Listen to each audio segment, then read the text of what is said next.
All right, what up, everybody? I know it's been a while, but y'all know what it is. It's your girl, Jackie Johnson. And it's LaQuisha. And y'all already know what it is. Welcome back to Sister Conversations in Black. All right, since it's been a minute, we done gave them a long vacation. It has been a minute. Welcome back. I see somebody got some different hair color going. You know, gotta switch it up and down here. Yeah. Got the Shaka Khan going. Okay. Yes, honey. And I'm loving the burgundy red. That's all you need to do now is say, I feel for you. Ooh, and I think I love you. Come on, Shaka. Shaka Khan, let me rock you, Shaka Khan. Let me rock you, that's all I want to do. Hey. Hey, now you know we know about some Shaka Khan and some Vesta and some. Ooh, girl, don't mention no Vesta now. Vesta, that's my girl. Mine too. But you know, sis, I'm glad to be back on here with you. Having these real conversations, having these candid conversations, having these controversial conversations. Don't nobody get mad. Hey, and if you do, I'm so sorry for you, boo boo. We do not care. We do not care. So sorry. So sorry. Okay. But I really love our podcast because you and I both have such a duality about ourselves. We're spiritual women. We're very chaste and virtuous women, but at the same time, we street women. You know what I mean? We come from that real street hood background, you know, so it's just who we are. You know what I'm saying? Like, yes. Just so many different things, both amazing parents, amazing career women, you know, so we can relate to so many things. So I really enjoy our conversations because we really, when we say we having sister conversations in Black, we having it in Black, baby. I mean, and it's the color of our skin. That's all I'm saying. You know what I mean? And it's not that other people's stuff don't, you know, concern me, but like, we have to start having real conversations within our own communities because everybody else is out there trying to have conversations about who we are and our behavior and what we do and what the solution is. But these are conversations we need to be having about ourselves as women, Black people, Black families, Black communities, Black businesses, Black love, all of these things. No, who better to talk about this stuff than us, you know? So we really try to give a voice to our people. And at the end of the day, putting our disclaimer out there, these are our opinions. Put it out there, please. You do not have to agree with it. You don't even have to like it, but boo-boo, if you're sensitive, this might not be the show for you. Not boo-boo. Boo-boo. Boo-boo. This is a new season, honey. It's boo-boo. Listen to me, please. So please don't get on the bad side because you boo-boo kitty now. Okay. And you don't want to be boo-boo kitty. You know, I completely understand what you're saying. I love our podcast because it's authentic and it's raw. Absolutely. And you know, it is what it is. We've already put the disclaimer out there. However, we will now apologize for our opinions because they are ours. Yes. And the thing is, like, we live in this thing. Yes. So I'm not telling, one thing I love about us is we don't discuss what we have not been through. That's right. That's right. That's a big deal. Which brings us to this today. Man, what's the topic, sis? Bring it on out. So today's topic is the butterfly effect. Woo! My God. Yes. Now, I know y'all done seen the movie, The Butterfly Effect, the transition. And I know you know what a butterfly is, the transition from a moth to a butterfly, the cocoon phase and all of that. Right. But we also want to talk about the butterfly effect in relationships.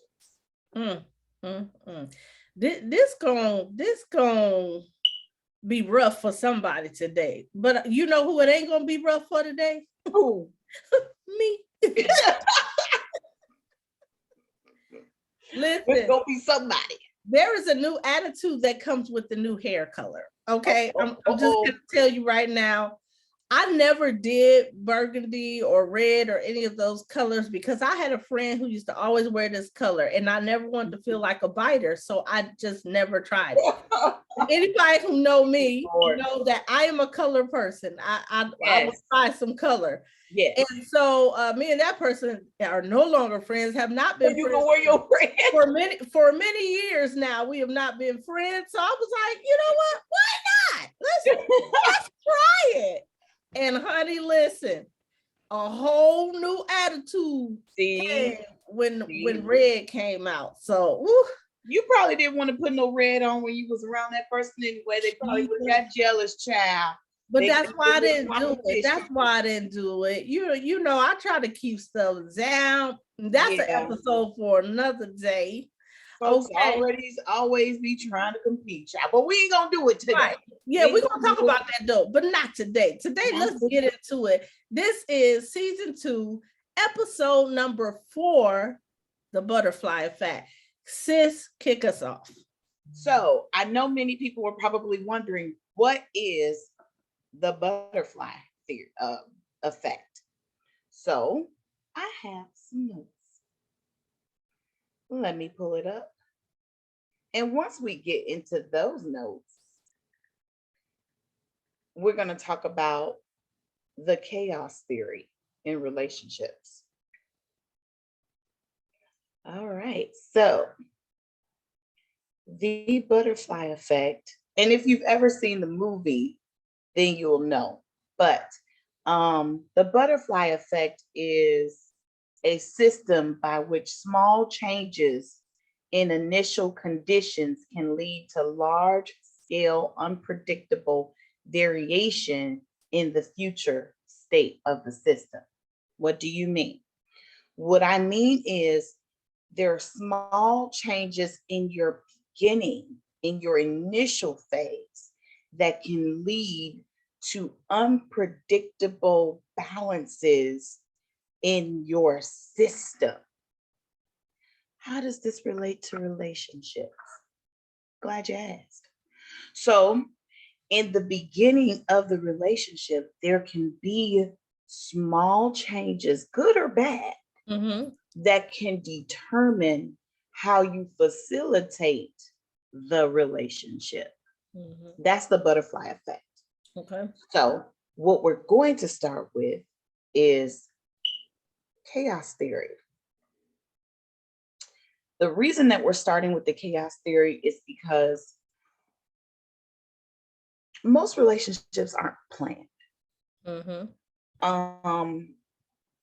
It's not like you said on Wednesday, March 4th, I'm gonna go find Larry. Right. And fall into a relationship with Larry. A lot of relationships happen by chance. Yes. Or still by chance, but maybe somebody putting you together. Right. Introduce you. No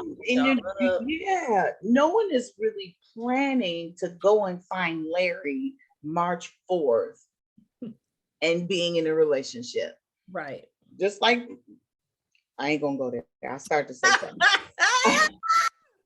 Don't say it. That's another show. But so most of them aren't planned, and it can be a little chaotic in the beginning, because, and when I say chaotic, it doesn't have to necessarily be a bad thing. I mean, you're in a slew of emotions. You're happy, you're sad, you're hopeful, you're mad, you're apprehensive, you're, all of these things. You're excited, you love him, he fine, he get on your nerves, but he's still, like all of these emotions are on the inside of you, and that's how it's starting to shape. Remember, we just said that the butterfly effect are these small initial changes that grow. Right. So what we have to do is learn how to stabilize in the beginning, so that we can be stable throughout and build a healthy relationship. So that's where you start with the chaos theory. Mm. The chaos theory is a pattern of things that happen in the relationship that are highly sensitive in the initial conditions. Mm. Ooh, I'm trying. Make it plain, sis. Make it plain. I'm trying. Okay. Mm. I'm trying. Highly, let me go back to it. Underlying patterns patterns that are highly sensitive to the initial condition. Podcast over. What am I saying? What am I saying? Podcast over. Podcast over. Because that's all you need. That's all the meat right there. Be in. Huh? I said be in. Be in. We're done. Listen, y'all know how I get with information, right?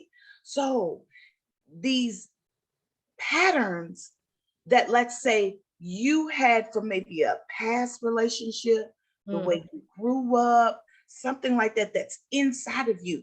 Then you're getting with a new person. And these patterns that you have, if unchecked, can cause a reaction in your initial phase. But the other person is willing to overlook them, and they grow into huge moths. Wow. They grow. Check it out. Okay. It can be when I grew up, and this not me, but this is an example. When I grew up, everybody cursed everybody out. Even when we were laughing, we was cussing each other out. F you, be this, blah, blah, ha, ha, ha, ha. From the mamas all the way down. I'm not saying for me. I'm just saying an example. Right. So that to you is normal. Right. It's a normal pattern. Because you do it with your family. You do it with your friends. But then you get with someone who maybe doesn't understand the terms. That's not their normal. It's not their normal. So what happens is you say, ha, ha, ha, baby, you know I love you with your stupid A. And they look at you like, what? And then you say, oh, that's just the way I grew up. That's how we communicate. You know, I don't mean anything by it.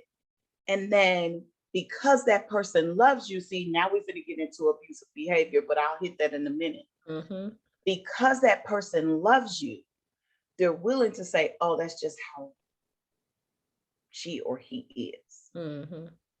But then on down the line, you start to really get into it for real. And now those playful words in your initial pattern have turned into weapons. Right. That is the chaos theory. When you start with that and it develops into something else. And I'm going to tell you something. It's hard to pull that stuff off and go into something beautiful when you didn't tackle the issue in the beginning. Do you understand what I'm saying, sis? Yeah, that's good. That's super good. Yeah, that is what that is. So no one plans these things. You don't plan the relationship. You just kind of fall into it. But the chaos theory in relationships is a building of things. So let me go to my next point.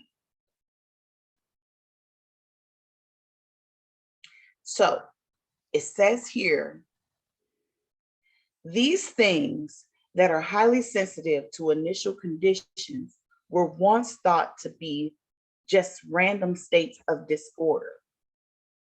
But what we're finding out is that they're not random at all.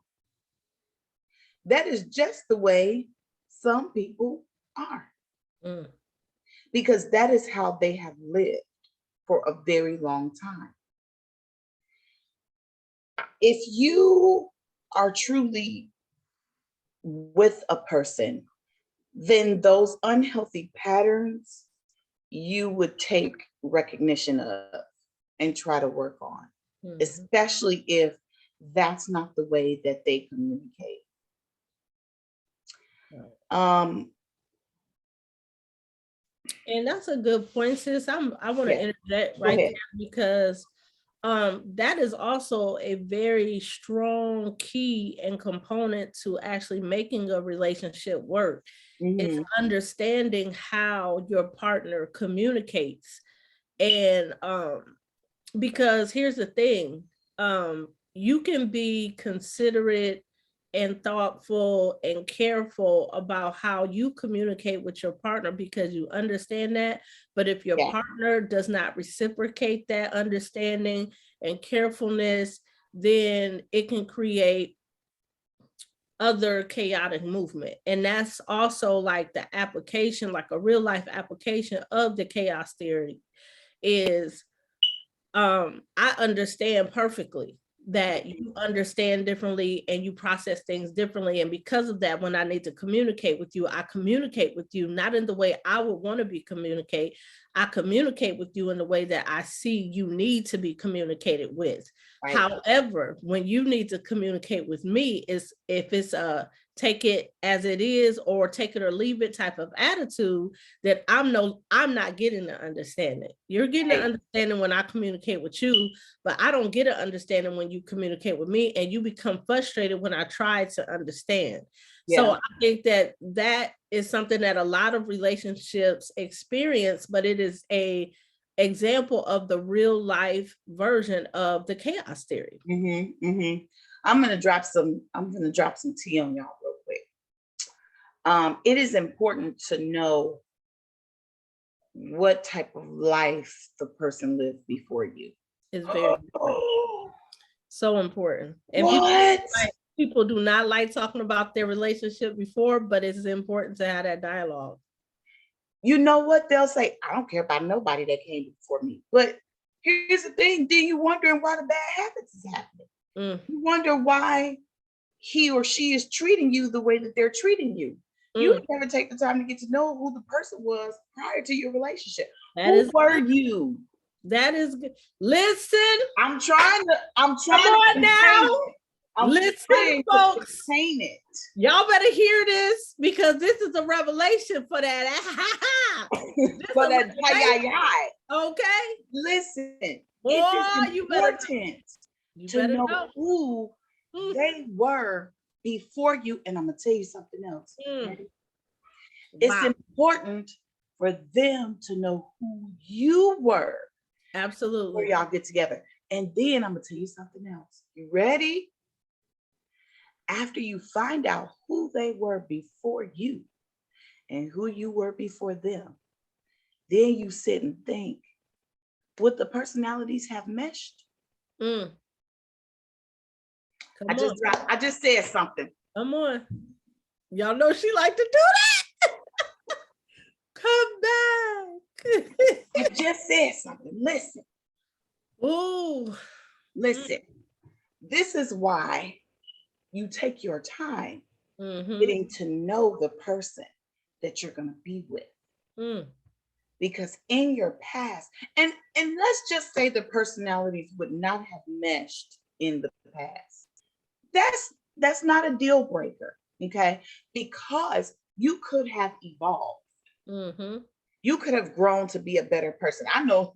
But that's a conversation that needs to be had. It is.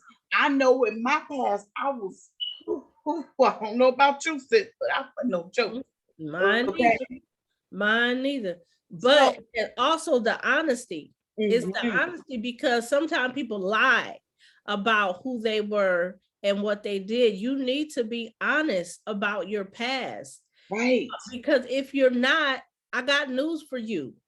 If you're not over it, if you have not evolved from it, it's coming back out in this relationship. Yes. And people make the mistake of thinking, oh, or they put the blame on the person they was with. Yes. This person brought out this in me. No, if it's in you, it's in you, bro. If it's in you, sis. You understand what I'm saying? Like, Mm-hmm. it is very true that the person you with either magnifies your good or they magnify your bad. But at the end of the day, it's in you. You understand what I'm saying? And so if you're not honest about the life you lived before this, if you was a liar, if you was a dog, if you was a cheater, if you was a hoe, whatever it is, you need to be honest about that. And then you need to, as my sis said, you need to be honest about your transformation. Have you transformed?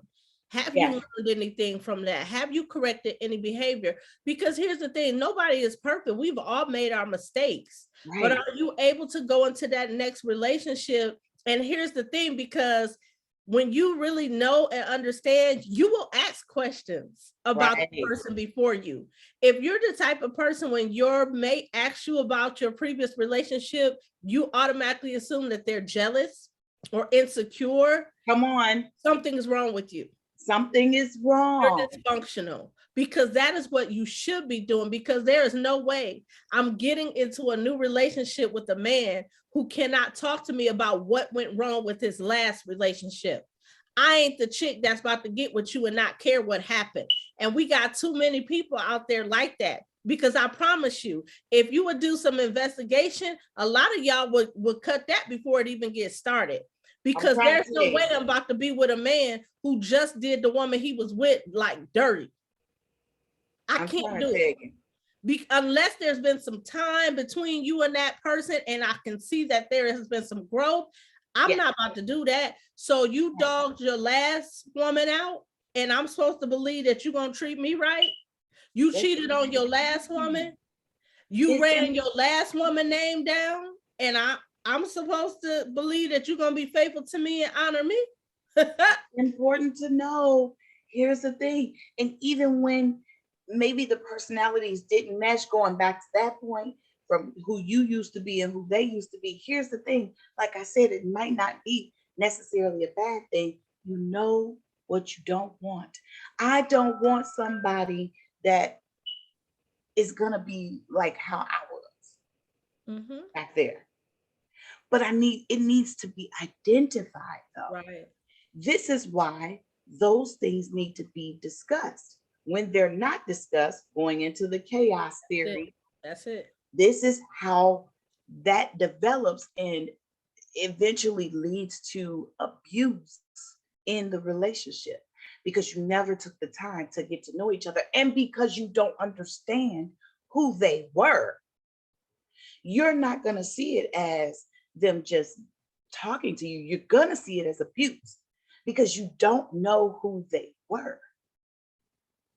You know, a guy and a girl could have had a relationship where, and we see it all the time, where it's always physical, knock down, drag out, but they still together. They still love each other. But then he gets with you or you get with him, however, and you don't discuss that. And he starts slapping you. Or she starts slapping you. You know, women hit men too. And you're looking at it, that is the way he communicates, but you didn't get to know who he was before. See what I'm saying? Hopefully y'all got what I'm saying. I hope they get it, because this is important right here. Yeah.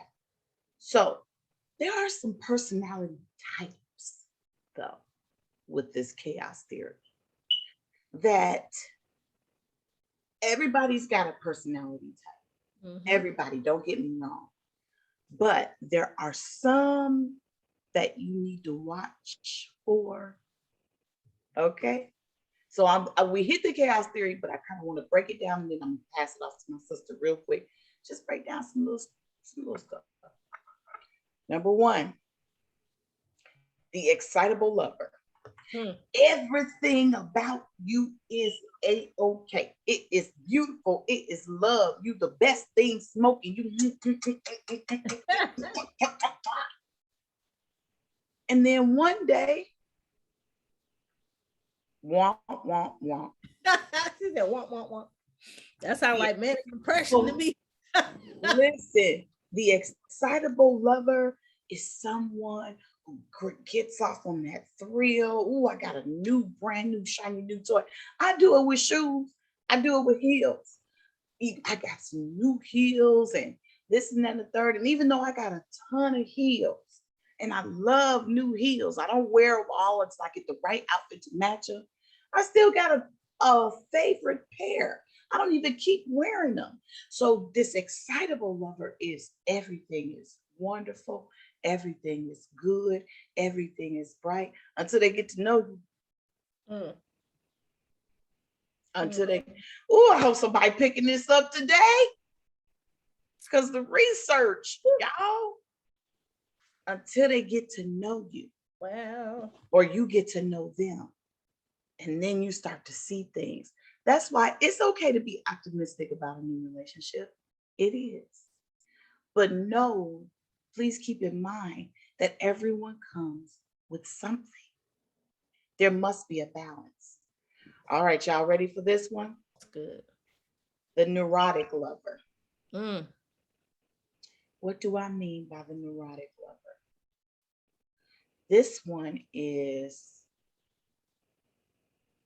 let me just tell you what it says. This one is the cautious lover. Mm. Self-doubt causes their affections to diminish. I'm gonna say that again. This is the cautious lover. Mm. I know a dude like that right now. Name, first letter of his name start with a J. The last letter of his name ends with an N. Yeah, I'm gonna put it out there. I was gonna say, you know, he's gonna be watching it. And I hope he is for me. This is the lover whose self-doubt causes their affections to diminish over time. Wow. Because they're so cautious about being hurt. Oh, that's good. Ooh, that's in the podcast. My God. They're we so might need you, like, but this might have to get into a part 2. This is real though. Here's the thing. When you've been hurt, I was there. I was there. I done told everybody I was married. I'm divorced now. I was there. So we are very cautious about, especially when you done gave your all. That's facts. In that's that facts. last thing, like everything about you gave. It's like, and then this new person comes in and you like, wait, like you can like me, but not that much. Right.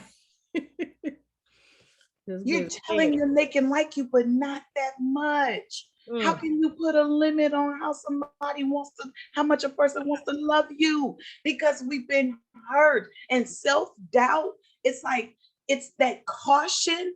That caution is not good for the next relationship, especially when you get somebody that their heart is open. Here's the thing. Anybody that you get with that is genuinely for you, they're going to see that you've been hurt and they're going to have patience with you. But you don't want to take it and abuse it. That's right. Oh, I just said something right there. I felt that. You did. And you know, I mean, that's real though, sis, because that's rough, because like you said, they will have patience with you, but that patience is only for a season, because they're human and they have needs. You don't want to abuse, and then, you know, because you know they have patience, you take them for granted. Let's just be real. Let's just go ahead and put it on out there on the table. Real. It's real. You take them for granted because they have the patience. They're going to always be in your corner. They're going to always be there for you. But listen, that can be seen as a form of abuse. Yes, absolutely. And they don't realize that that's what it is.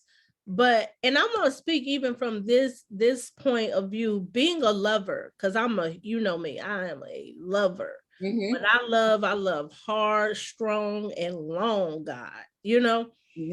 When you are that way, to love someone and not be able to be with them, or to not be able to have an interaction with them or consistency with them like you want, it's torture. And that's why I can agree with that being a form of abuse. But because to know that someone loves you that much, but you're so worried about being hurt that you can't let yourself love them or accept the love from them. That is abusive. And that's what it moves from, oh man, they are really patient with me, they love me so much. If you're not doing anything, I'm gonna take you for granted. That's abuse. I'm trying to tell you, and we don't even know we're abusing. Yeah, because we think that we're safeguarding. But that's why people lose out. That's why people lose out, because any person in their right mind, as much as they love you, they will have that patience with you and they will give you a set time. But once that is over, it doesn't matter how much they love you, they'll move on, because they recognize that either A, you're so damaged that you can't love them, and that's not good for them, or B, they start to feel like you really don't love them and want them. Right. So either way, it ends badly. You have to be willing to see what's really in front of you and take the risk. And if you're not willing to take the risk, then you just have to be willing to lose out on what you know you had. And don't be so deprived that you lose the person that wanted to genuinely love you. And then now, because you want that, but you can't get that person back, then you go get the wrong person. Right. Ooh, it happens. Ooh, listen, you walking down a whole lot of people's driveway now. I know. I'm in tall grass. Look, Lord God, if you open yourself up, and I'm not saying that you gotta just lay it all on the table, because we all should, watch for things and pay attention to things. Don't assume nothing. Right. But when something comes up, then you want to address it. Right. Right.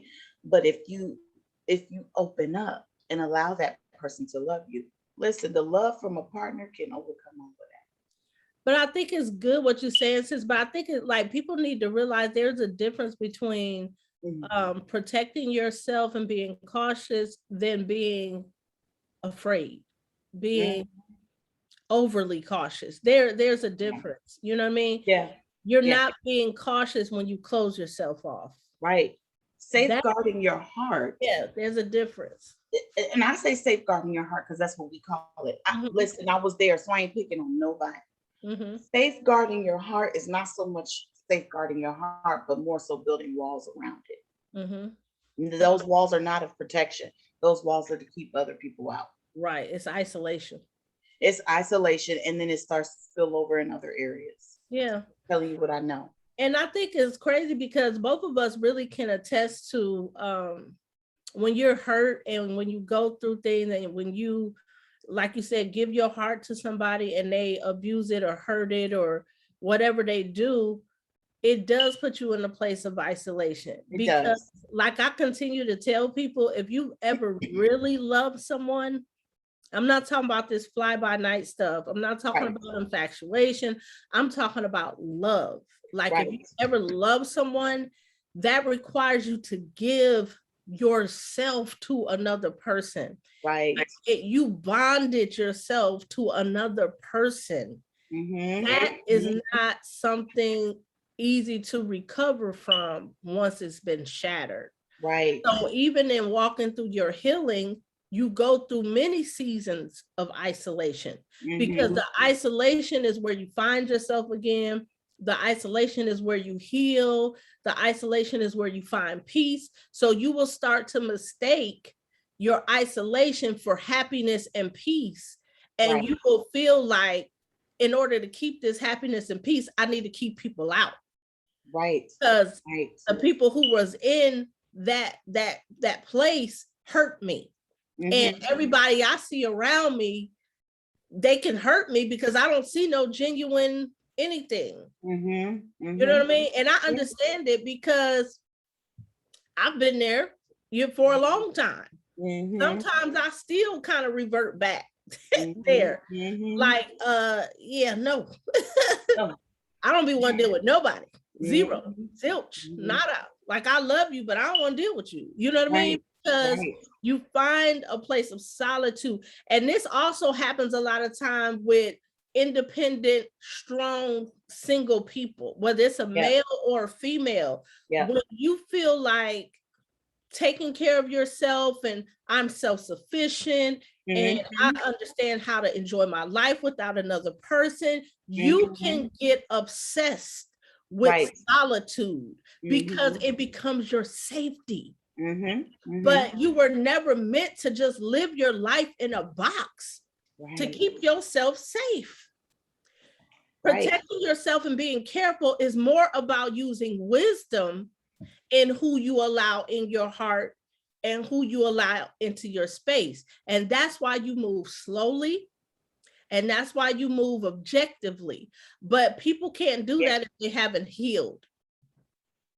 If you really haven't healed from that last relationship, if you really haven't healed from what they did to you, how they broke you, how they destroyed you, how they abandoned you, how they did whatever they did, used you, whatever it is, if you don't walk through a healing place in your life, you'll never be able to give up your isolation because it is easier. Oh, God. I don't want easy. Yeah, I want real love. Yeah. Oof. That's rough, but it's rough, but it's true. It's true. All right, here we go. The next lover. And then we've heard this word thrown around so much, and I'm not sure everybody really even gets it, but here we go. The narcissistic lover. This is where this lover, their personal feelings are more important than how their partner feels. Always. Chaos theory. Here's our downfall to that. Because we throw this word out a lot. He's narcissist, she's narcissist. We cater to them. I know women that get with men or men get with women and they automatically feel like they have to prove themselves. So they make everything about them. Not knowing in the beginning this person is a narcissist. Listen, if you are making everything about your partner and it's not an equal balance, they are not giving you anything. And I mean, in the beginning, it may be time for you to move around. Okie dokie. Good. That's good because everybody think that they know what a narcissist is, and people use that so easy. They call everybody a narcissist, but narcissists have very specific traits. Yep. And everybody ain't a narcissist. Exactly. Everyone can be selfish. They can be selfish and controlling. It doesn't make them a narcissist. Some of them could be womanizers. Some people could be, a narcissist. Some people can have narcissistic traits, but a true narcissist cares nothing about the way others feel, only about how they feel. Right. So that's what you need to see. And just because y'all going through something and you arguing at that moment and that person says, I don't care what you talked about, I don't care how you feel, doesn't really make them a narcissist. It just means that you're going through something at the moment and they don't care about what you talk about. So ladies, every man is not, oh Lord, I don't want to go on this tangent, but listen, every man is not a narcissist. Some of them get into an argument where he might just be tired of you. You calling everybody a narcissist, and you might be a narcissist yourself. Now I got to get down your block because if everything that he does is not revolving around you, who's the real narcissist? That's good. Every time a female get into it with her dude or her baby daddy, she want to call him a narcissist because he ain't doing what you want him to do today. Right. Oh, I'm gonna leave that alone. Anyway, the next one is the hater. The hater is someone you get into a relationship with, but they can't stand. They in competition with you. I had one of those. This is gonna be rough, but I'm gonna go ahead and go down this line. I had one of those. When your partner are in competition, that's a hater. Ooh. And I'm not sure you should be in a relationship. And that's a rough relationship. I can talk from experience. That is a rough relationship, boy. It don't last. Haters will be okay in the beginning, but as you continue to grow and elevate, if they are not Yes. hating, and then the love changes, Mm-hmm. you are no longer looked at as a partner. Right. Competition is what you looked at as. And Wow. then you could try to, and what do people do? They try to buy the person's love. They try to get, I know somebody going through this right now. I ain't gonna say no names, but they overdo it and they give and give and give to the point where the hater thinks, well, you owe me anyway. Right. Ooh, that's good. So now they Because the think, hater will enter into a place of entitlement. mm-hmm. And that's what happens. Mm-hmm. So these are personalities in the chaos theory when it comes down to relationships. I just literally gave you 1, 2, 3, 4 specifically that you can watch out for. I know that my sister has some other things you wanted to talk about, cause and effect with Mm-hmm. those things that we just spoke of. So let me just give them to you, sis, so that you can run them down in the way you do. Yes. We had the excitable lover. Yes. We had the neurotic lover. That was the one with the self doubt. Right. We had the narcissistic lover. Everything is about me. Mm-hmm. And then we had the hater. Amen. And I think it's important, and I think it was so good that you broke those, even those 4 personality types down, because what people don't understand is sometimes the behavior of your partner in the relationship is directly based on you. Yeah. And this is where we bring the cause and effect into the picture, because it's so easy to talk about, oh, she didn't cook clean and blah, blah, blah. Or, oh, he didn't provide, he didn't da, da, da, da, da. But sometimes those are direct, and I'm not saying all the time, because sometimes just a lazy nature or they entitled nature or they came into it with the wrong ideas or whatever. But sometimes every time you need to look at yourself, but sometimes you are the cause of your partner's behavior. Right. And I will say this, being married for many years and being the type of person that tried to cover my spouse, even when things weren't great, sometimes they take that for granted. Yeah. Because it's like, oh, she'll fix it. Oh, she'll do it. Oh, she got it. And so it takes away from the part that they're supposed to play as your spouse or your partner, because they don't look at you and say, wow, my spouse loved us so much that she or he sacrificed himself or herself to cover this area that I lacked. And instead of looking at your partner with love and appreciation, you start to look at them as if they're inhuman, superhuman. Like they can take it and they can do it because they did do it, because they did take it. And then you keep putting things on them and letting them take it. And the reality is, anytime a relationship is not reciprocated, if I'm giving 60% and you're giving 30%, it is going to be felt. If I'm giving 80% and you're giving 40%, it is going to be felt. And guess what? We all are lopsided at some point, but when it becomes consistent, when one person is giving more than the other all the time, at some point it is going to become such an issue that the person is going to have to decide if they want to continue with you or not. And let me just add to that real quick. Cause and effect is when one event causes another. Like when something happens and it causes an effect on you. So I mean, like in the beginning, you know how in the beginning we talked about the way people communicate, and it could be bad. And then one day you get into an argument and the person that was communicating the bad way can start to take it out on you, and it causes like an abuse because you don't communicate that way. It's like that. So for example, so you're laying in your bed and your alarm goes off. Now your alarm, it causes you to wake up. Mhm. The effect of it is you getting up. You see what I'm saying? Like the cause, it causes you to awaken. The effect is that now you're up.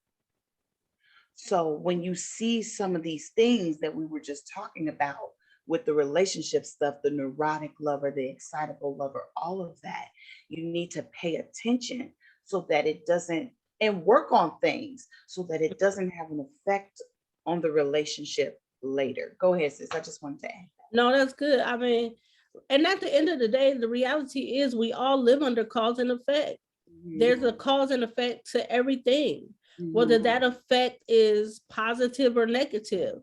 Yeah. Whatever action, whatever words that come out of our mouth produce an effect. Yeah.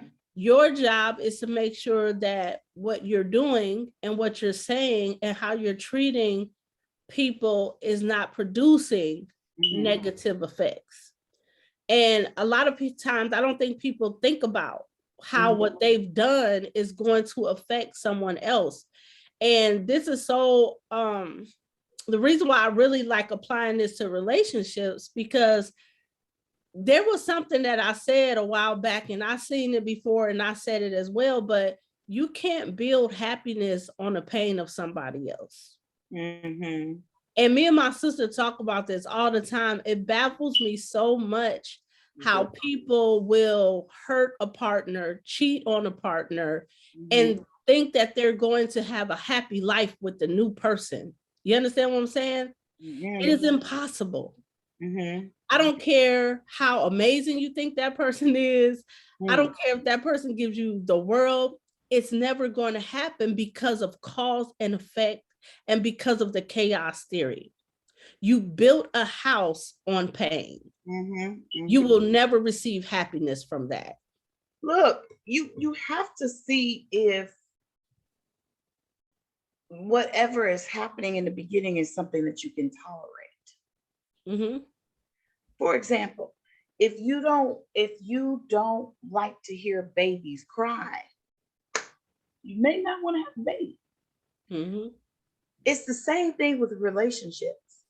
You see these flags, you need to make a conscious decision on whether or not this is something that's going to affect you later. And I don't think that we do that enough.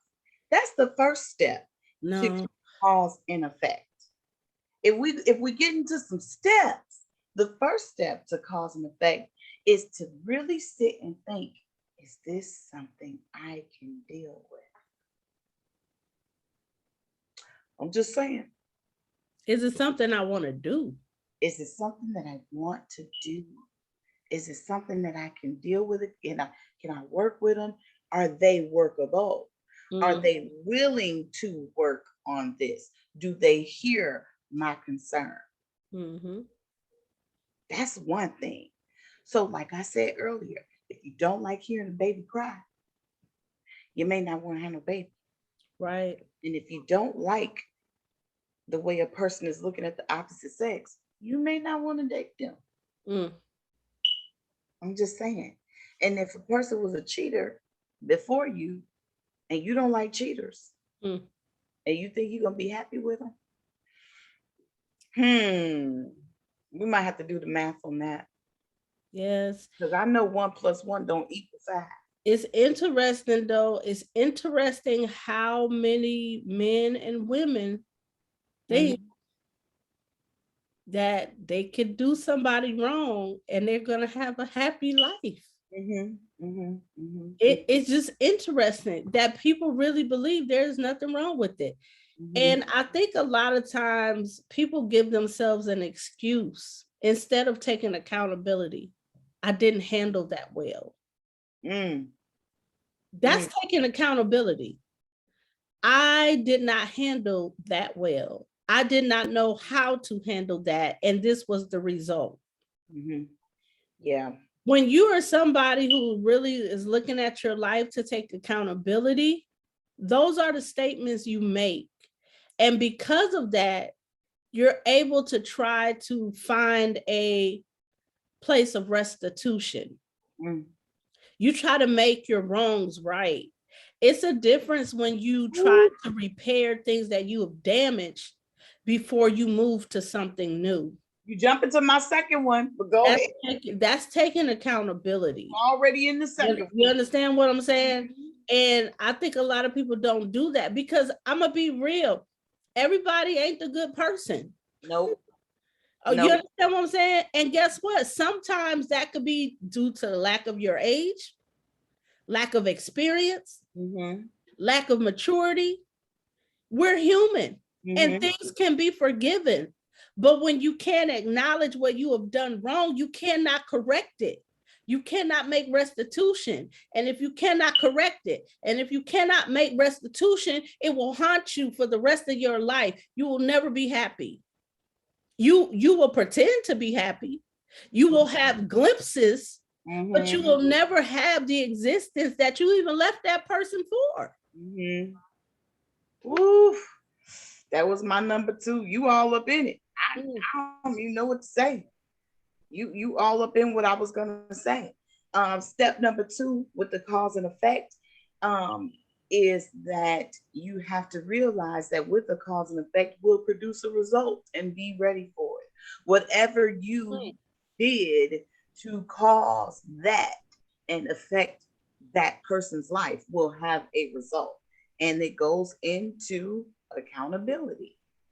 Sis, we were just having a conversation. I just told you how a great friend told me about, you know, I mean, this person and their ex have been apart for years, but that ex had to double back because it took that long for them to see the error of their ways. And some people, they may have the heart to sit there and listen to you.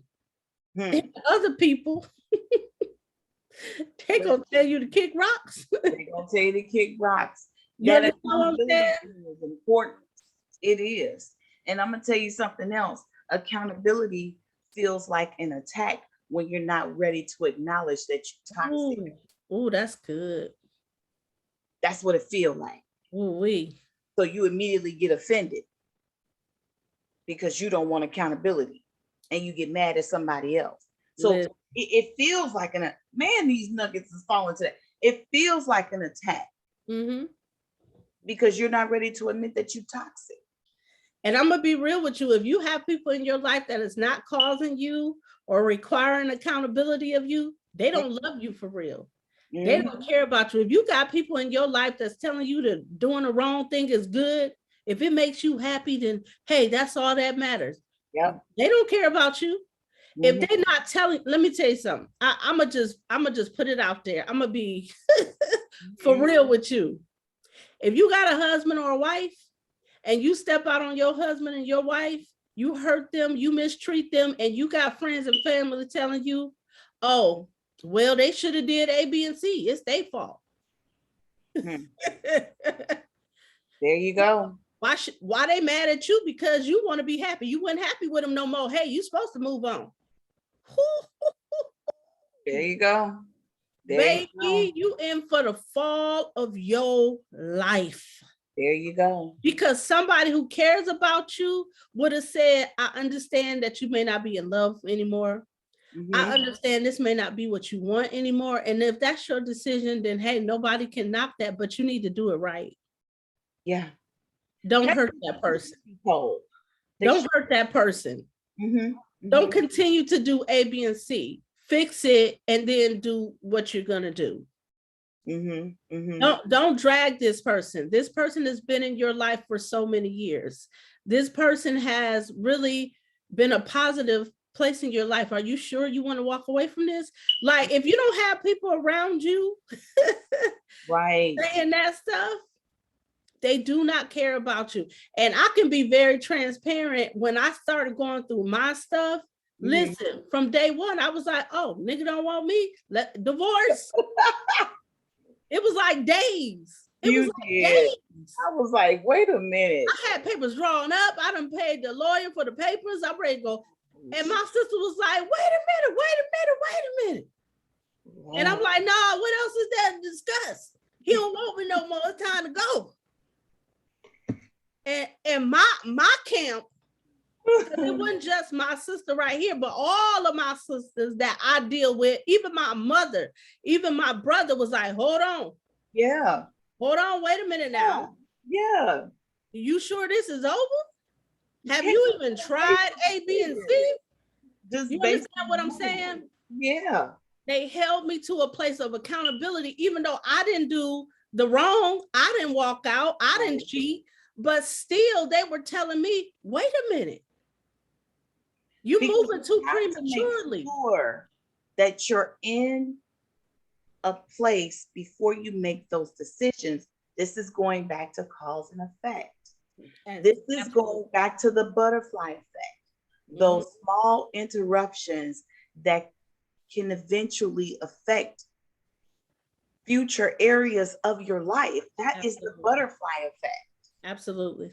The initial occurrence, we just talked about that. The initial occurrence that can lead to large disturbances in a later phase of life. Exactly. That's why you can do that right away. Yep. But it's also why you have to keep good people around you. You cannot surround yourself with somebody who ain't never even had a marriage. And they're trying to tell you what to do with your marriage. You can't surround yourself with people who've never had a successful relationship. You talking to people who ain't never been in love. You talking to people who can't keep a man or a woman. And you taking advice and counsel from people like that. You understand what I'm saying? Or people that's in one-sided relationships. You have people that's been married but ain't been married. You know what I'm saying? Because there are people who stay together, they just together. They ain't trying to work, they ain't trying to build, they just roommates. Listen, I'm gonna be all the way 100. I had somebody try to tell me about what I needed to do to get my ex-husband back, right? She married. Their marriage is horrible. That's what I'm saying. I'm not saying no names. Right, but I feel that. But that's what I'm saying. Like, you gotta be careful because I'm gonna tell you something. When you go through relationship problems, especially if you're married and you go through relationship problems, there are some people who envied what you had with that person. Yes. And they saw this as a good opportunity to make sure you don't keep winning over them. Because my sister noticed, I told her, God revealed like somebody I really thought was like my sister, my brother. It was a married couple, but God showed me they were always jealous. I wanted to fight them. Always jealous of the marriage I had. Always jealous of me, period. So when they found out I was having marital problems, it was like, oh yes, finally something. You understand what I'm saying? You know what I did? You know what I did? He don't need you. That's that sister stuff. Y'all know we ride. But and I'm being transparent because I really want people to understand because of the people I had in my life that kept me accountable. Right. I changed my whole everything. Sometimes you have to. Yeah. And throughout the process, I just made sure that I did everything I possibly could from beginning to the end. Let me rephrase that. Not sometimes you have to.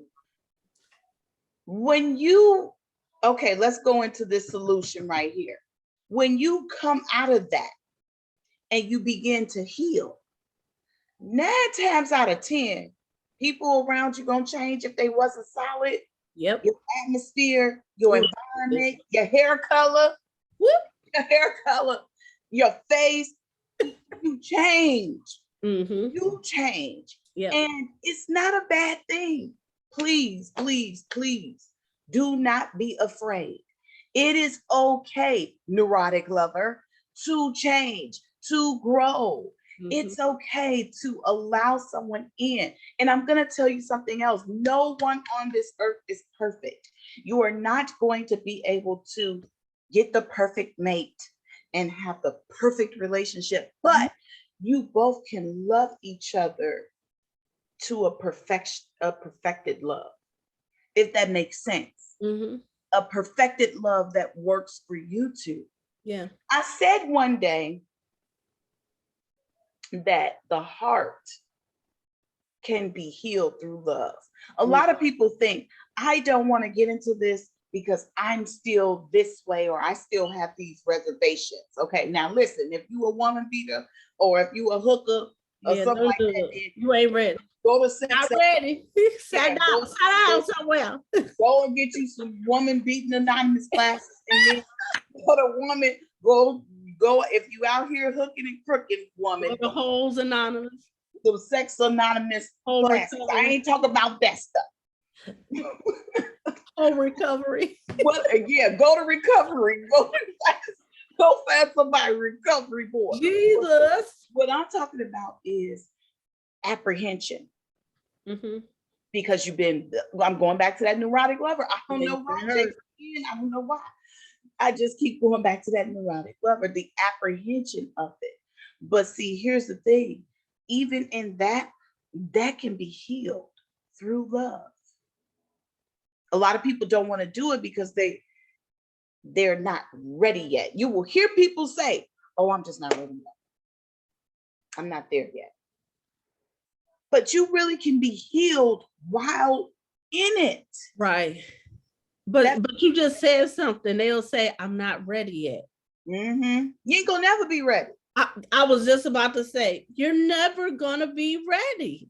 If you're waiting for something in you to just be like, I'm ready, never gonna happen. Never. Because you will always choose what is comfortable for you. Listen, all I can say at the end of the day is, just because you've been through hurt, just because you've been through some things, if you have healed in any type of way, you are not dumb. You're not dumb. You can tell if somebody loves you for real. You can tell if there is authenticity there. If you run across somebody who loves you for real, and God forbid if you got love for that person, right? You are crazy if you do not try. You gotta try. You gotta try. Because I'm telling you, somebody gonna miss it. Yeah. Everything you've been wanting, and here, and my sister just said, no, nobody's perfect. There is no perfect love, but I believe that there is perfect for you. I am not perfect, but for somebody, I am perfect for him. Right. He's perfect for me. And you understand what I'm saying? Be perfected between the two of you. Exactly. But if you allow the pain of your past, right, to rob you, it will. And I'm sorry, but some of y'all, if you miss it, it ain't coming back. Man, listen, ain't that the truth? You will eventually get somebody, but it won't be the love. It won't be that person though. It won't be what you could have had. Do you That's hear what I'm saying? And you so deprived, you're gonna take this new person and not get what you deserve. Go get what you deserve. Just live a mediocre life. Now listen, but that's also why it's important to heal. And that is also why we talk at the end of every podcast. One of our solutions is therapy or therapy. Because it is important. If you knew how to heal on your own, you would be good. But clearly you can't. You're stuck. Get some therapy, because I'm going to tell you something. Even with exes, sometimes you cannot want that person. You could be done with that relationship, but if you do not deal with the failure of that relationship, right, with a therapist or a counselor who can help you process your thoughts, because maybe they hurt you, maybe they wounded you, maybe you were shocked, maybe instead of dealing with all of those feelings, You just shoved it somewhere, and men really have a tendency to do this. Y'all bad. Men will take what has happened and they will push it somewhere and lock it away with a key and keep moving. And that's how come it seems like they just totally don't care. Like, oh, they good. Like they was just with you yesterday and now they on to the next girl and they don't think about you ever. You know why? Because they have taken those memories, those experiences, even the hurt, even their guilt or whatever, they have taken that, locked it away in their mind somewhere in order to go ahead and have something with that new person, because it ain't love. It ain't a meaningful relationship. Men often use women to get over a situation. They use it to try to say, I'm good, I'm okay. This and don't better. Use me. Look, this was better. You understand what I'm saying? Mm-hmm. But I'm gonna tell you what, you can do that. But sooner or later, that place in your mind that you locked that up is going to bust out. And it is going to cause chaos everywhere because chaos you did theory. Not deal with it. Chaos theory. Chaos theory. She just said something right there. And I hope everybody that watches this podcast really takes this into account. One last thing on what she just said. Listen, if that's something that you're trying to do, don't think that you're going to get a prize in return. I don't know why I keep saying this. We have got to be careful about the way we treat folks. And then you don't want no recompense for it. You got a lack of accountability and think everything is going to be hunky-dory for you. A lie. It's going to come back in one way or another. That's why it's best to heal. You and think you're going to get that in a new spouse? You don't like how it come back. And you dogged your old spouse, but your new spouse going to be perfect? Girl, boy, bye. Yeah, not gonna happen. And I'm gonna be honest with you, a lot of times, especially if it's a situation where they cheated on the spouse with another woman and they get with that woman or that man, I'm gonna tell you, a lot of times they early on is not really happy with the relationship, but now they have to stay with that person to prove that it wasn't them. Right.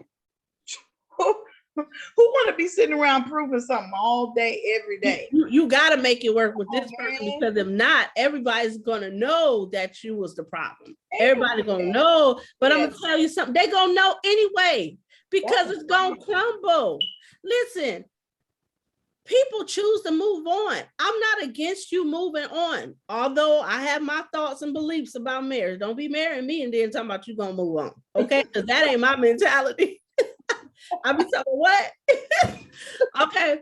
But what I'm saying is, regardless of other people's beliefs, if you want to move on, move on. But there is a way that you can move on and still show honor, still show love, and still show respect to that spouse or that partner. Let me explain something to you. I can honestly say that I have never mistreated a man that I was involved with. Whether I broke it off or they did something to make me break it off, I have always treated my partners with respect. That's important. If I said I loved you in the relationship, I'm not going to act like I hate you now that it's over. I'm not one of those people. Right. Do you sometimes get caught up in emotion and say some crazy stuff? Yes, because you're hurt, you're devastated. But to disrespect them or tear their name down or act like they was the scum of the earth, what kind of woman would I be? Because I'm gonna tell you now, if I talk to a man and they was talking about their ex like a dog, I would never be with them. You've said that before. I mean it, because it reveals character. Yeah. Everybody can be good when they up. But when I make you mad or I disappoint you, how do you speak of me? Right. Let me tell you something. It ain't nothing more attractive than to talk to a man when you ask him, well, what happened with you and your ex? And they say, well, she was a great this and that, but it just didn't work out because of A, B, and C. Ain't nothing more sexy than that, because that tells me that man, if he love you, he gonna love you. Whether y'all together, whether you're not, he not gonna run your name down, because, and you understand what I'm saying? It speaks to character. If I'm sitting up on a new man, oh, my last dude was a bum and blah, blah, blah. Well, what's wrong with you? Because you was with that bum. Right. You know what I'm saying? Right. Like, it's just not honorable. And I wonder sometimes if I am an anomaly, because I care about honor. Mm-hmm. I care about character. Those are important qualities for me, but maybe we live in a day and time that people don't care about that no more. You know, again, we have to go back to those personalities that I was just talking about with this chaos theory. I mean, at the end of the day, this is why people are where they are. But again, like my sister said, therapy is important. Patience, communication, and comprehension. Because some people say, oh, if we ain't communicating, well, you could be communicating all day long, but if you don't understand the words that are coming out of my mouth, what good is communication? Comprehension. And those would be my takeaways from this with this butterfly effect. Hey, I love it, sis. I think everything that could be said on this topic, saying, girl, really has been said. You know, at the end of the day, I am a hopeless romantic. Will I ever get married again? I don't know. You know what I mean? Yeah, romantic for real. I'm talking about real the sound of music. The sound of music. I'll be like, ugh. Real talk. But I'll be honest, you know, I often tell my sister, you know, it's different. Like, you know, I've been married several times, you know what I mean? Like, I'm not ashamed anymore to say that, but I can also retrace my steps. The first marriage, I was just very young, naive, and really had a fairy tale mentality about marriage. So I didn't have a even real understanding of what marriage was. Yeah. And when that ended, I was devastated for years. I'm talking 8+ years it took me to get over that, because I had real love for that person, and that was a covenant bond. Right. I never thought that I would be divorced. You know what I'm saying? So that was devastating. I was married the second time because I was still hurting. I was still broken from the first marriage. Right, never healed, didn't know how to heal, didn't know to even think about healing, but I was just trying to move on with my life. Ended up with somebody who didn't love me, all kinds of stuff. It was the most miserable time of my life. I contemplated suicide. I was in depression, all kinds of stuff, but God blessed me with 3 beautiful babies. Okay, that later became my saving grace. Amen. Amen. Past marriage, I understood marriage. I understood the covenant bond. I love that person. I chose to love them. I didn't fall in love with them. They wouldn't have rebound. I chose it because they chose me, and this is what we were going to do. You understand what I'm saying? So I tell people that kind of bond takes the wind out of you. I have only ever been in love with 2 men my whole entire life. Wow. That is not something I want to redo. I am 44 years old. And here's the thing. 44, girl, you look good. Thank you, baby. But the thing is, what I'm saying is, everybody has their thing. I'm not saying this is too late. I'm not saying that God can't do it, because God can. He's done it. Mm-hmm.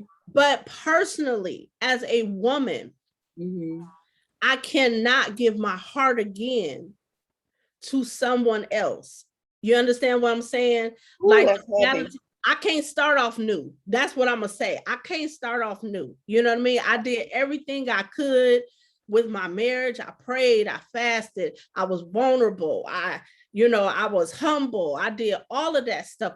I did everything I could before it ended. I fought a good fight. I finished my course. So guess what? I was able to walk out of that with my head up, with my integrity intact, with my character intact, because I knew that I had done the right thing. I knew that I had treated him right. I knew that I did not dog him. I did not step on his face and his name, regardless of what was done to me.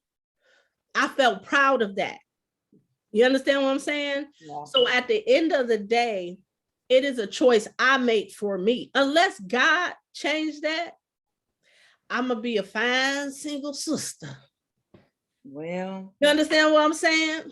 Traveling, enjoying life, raising my kids, watching them live their life, doing all that God has shown me, trying to help others not do the same things, not fall in the same traps, not make the same mistakes.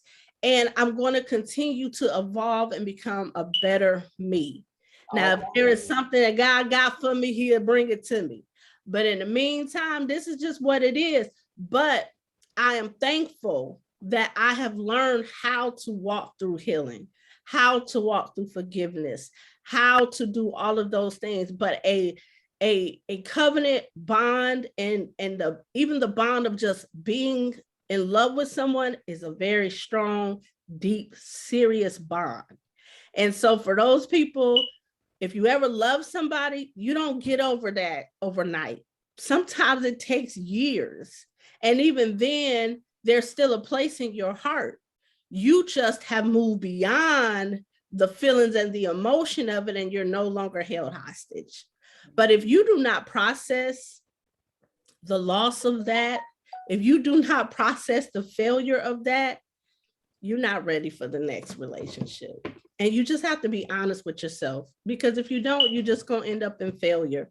So I pray that our listeners are understanding what we're saying, and that they're taking it and applying it to their life, to just, because here's the thing, we all can just keep going on and on and on and on. But if you want to have a real meaningful, loving existence with someone, you have to heal beyond your pain. Yeah. And you have to be willing to be vulnerable, because to love is vulnerability. But you just have to heal enough so that you have that wisdom to discern if something is worthy of you or not. And if it is, then like I said before, don't be a fool and let it pass you up because you're afraid. It's just, I want people to be able to live and enjoy their life. So that's my take. And I thank you guys for watching us today. Sis, you can wrap us up. You done said it all.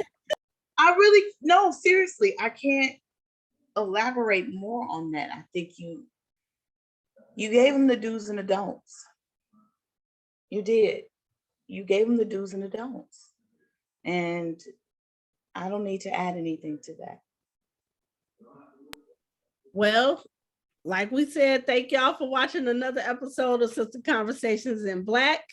We will see you guys in 2 weeks for the next episode. Ooh. All right, catch up on the YouTube channel if you ain't seen all of the episodes. All right, bye. Bye. Peace out.